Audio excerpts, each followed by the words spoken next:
Приемная комиссия в педагогическом колледже заработала 15 июня. Вступительные экзамены начнутся в первых числах августа. При зачислении абитуриентов учитывается средний балл аттестата и итоги вступительных испытаний. Пока принято 19 заявлений.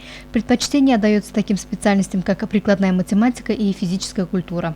Сибайский педагогический колледж предлагает специальности прикладная информатика по отраслям, физическая культура, преподавание в начальных классах и дошкольное отделение.